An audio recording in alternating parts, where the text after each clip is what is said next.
Bonjour, je suis Sylvie Di Cristo. Je suis guide sur la Côte d'Azur depuis 1984, c'est-à-dire depuis 38 ans. J'ai la chance d'exercer ce très beau métier dans une région qui commence à peu près à Aix et Saint-Tropez, vers l'ouest, jusqu'à San Remo, c'est-à-dire la Riviera italienne. Donc je fais la Riviera française et la Riviera italienne. Tout le monde connaît sans doute les plus belles villes et les plus beaux villages de cette région. Par exemple, je guide à Nice, Cannes, Antibes, Monaco, la principauté de Monaco.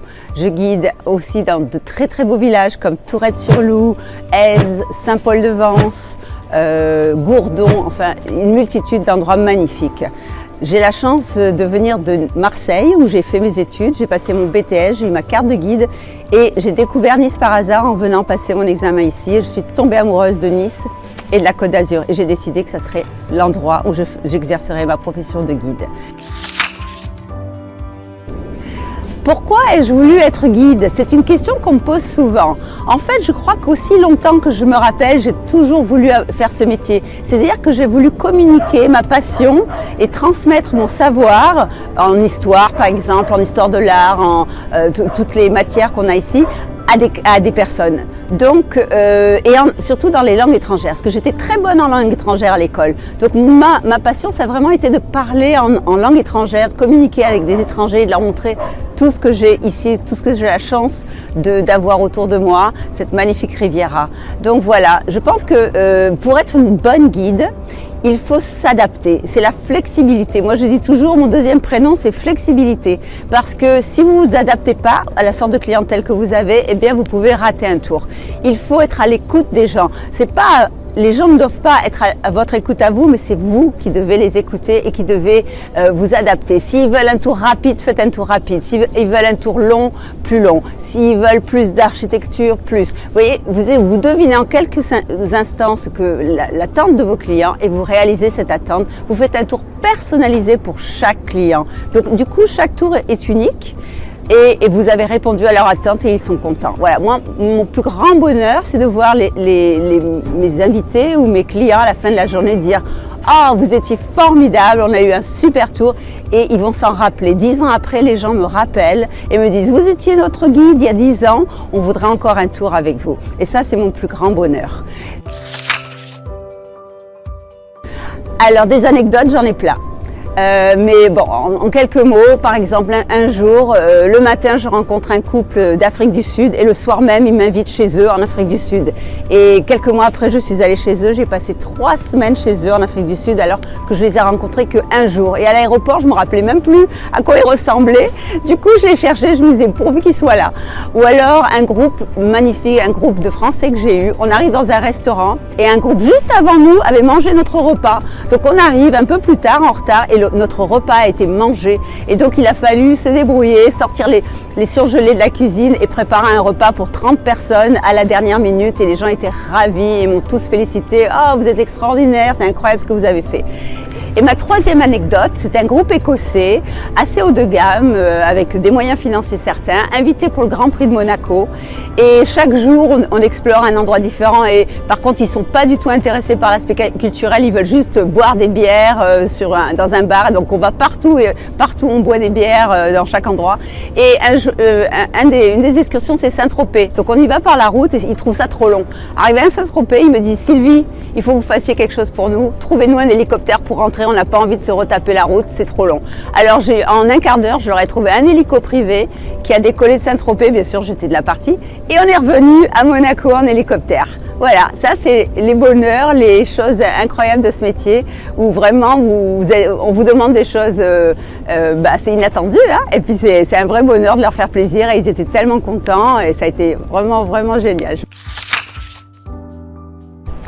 Ici, nous sommes sur le Cours Saleya. Alors, regardez, ici, nous avons un endroit très intéressant. C'est le palais des ducs de Savoie qui sont devenus les rois de Piémont-Sardaigne. C'est un endroit très intéressant parce qu'avant, les ducs de Savoie étaient sur la colline du château, mais le château de cette colline a été détruit. Et finalement, ils se sont fait construire ce magnifique palais au XVIe siècle façade refaite au 19e. Actuellement, c'est la préfecture de Nice. Donc le préfet, il habite en haut. Regardez, au dernier étage, c'est les appartements du préfet.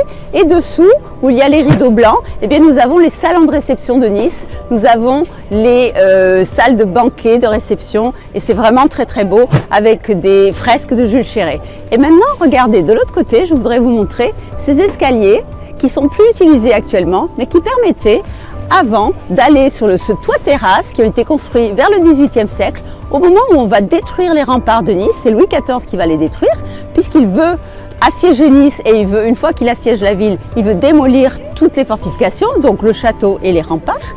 Et on va édifier à la place. D'abord, on va faire une place urbaine qui va accueillir le marché quotidien, le marché du Cours Saléa, tous les jours, fruits, légumes et fleurs, très très beau marché. Et également donc ces toits terrasses où l'aristocratie internationale qui venait passer l'hiver à Nice allait se promener et ça leur permettait d'avoir une jolie vue sur la mer, de se promener en hauteur et surtout de ne pas se mélanger à la population locale, les Niçois qui étaient considérés comme bruyants, sales et mal élevés. Donc surtout ne pas se mélanger et on se promenait en hauteur. Le projet, c'est bien sûr de réhabiliter ces toits terrasses. Donc un jour, les touristes pourront de nouveau se promener et profiter de la très belle vue sur le Vieux-Nice ainsi que la vue sur la mer de l'autre côté. J'espère que ça va être fait bientôt et que vous pourrez le voir. Nous sommes sur le Cours Saléa de nouveau et je voudrais maintenant vous parler un petit peu des choses incontournables à voir dans la région. Donc, un des plus beaux endroits de Nice pour commencer, c'est la colline du château qui est juste à la fin du Cours Saléa et c'est un promontoire naturel avec une cascade et surtout vous pouvez y monter avec un ascenseur ou à pied si vous êtes sportif et bénéficier d'une magnifique vue sur le sommet de toute la baie de Nice et de la ville et la vieille ville. C'est vraiment un très bel endroit, je le recommande.